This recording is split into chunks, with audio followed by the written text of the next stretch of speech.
यह कहानी राजस्थान के कोटा शहर से जुड़ी एक सच्ची घटना से प्रेरित किसी असफल प्यार और प्रतिशोध की है।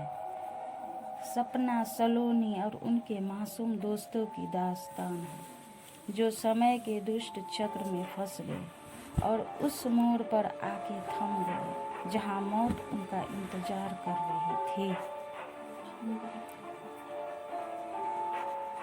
चलिए कहानी की शुरुआत करते हैं। राणा साहब एक बहुत अमीर और आलीशान हवेली का मालिक था। उन्हें अपने से 10 साल छोटी उम्र की लड़की से प्यार हो गया था, लेकिन वह लड़की राणा साहब को अपने प्यार के माया जाल में फंसा के उनके जायदाद को छीन लेना चाहती थी। एक बार उस लड़की ने अपने प्रेमी के साथ मिलकर राणा साहब को मार मार के जिंदा जमीन में गाड़ दिया। राणा साहब चीखे चिल्लाए, लेकिन उस लड़की ने उनकी एक न सुनी। बाद में राणा साहब ने मरते मरते श्राप दे दिया कि मैं किसी को नहीं छोड़ूंगा, हर प्रेमी को मार दूंगा। जिस तरह मेरे माथे मेरे साथ धोखा हुआ है, हर प्रेमी को मिटा दूंगा, मैं सबको मिट्टी में मिला दूंगा। और राणा साहब की मौत हो गई। उस दिन के बाद वो जगह और हवेली शरापित हो चुकी थी।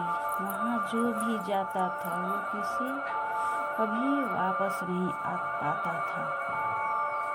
आज भी राणा साहब की प्रेत आत्मा वहाँ घूमती रहती है।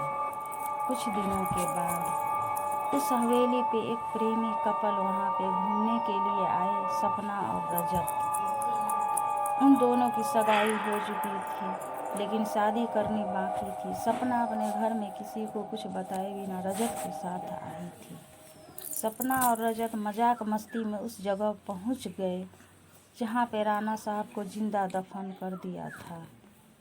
अचानक रजत उस जगह पे गिर जाता है और उसका पैर जमीन के नीचे घुसने लगता है। यह देखकर सपना डर जाती है और मदद के लिए चीखने चिल्लाने लगती है, लेकिन कोई भी उसकी आवाज़ नहीं सुन पाता है। सपना जब उस हवेली में मदद के लिए जाती है तो वहीं उसे किसी के आने का आभास होता है।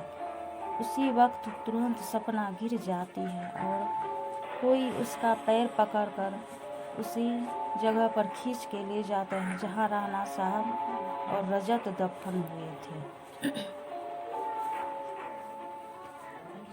बाद में सपना भी उसी जगह पर दफन हो जाती है। कुछ दिनों बाद जब सपना अपने घर नहीं पहुंचती है तो उसकी बहन सलोनी अपने पति समीर और कुछ मित्रों के साथ उसे ढूंढते ढूंढते उस हवेली पे पहुंच जाते हैं। जब वो सब उस हवेली पर पहुंचे तब समीर को पता चल गया कि यहाँ पे किसी बुरी आत्मा का वास है। उसने सबको सूचित कर दिया।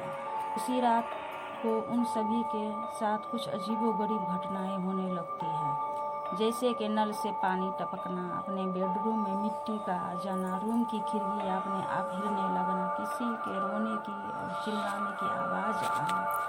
यह सब देखकर सभी डर जाते हैं और उनमें से एक भागने की कोशिश करता है, लेकिन राणा साहब के प्रेत आत्मा उसे भी जिंदा दफन कर देता है।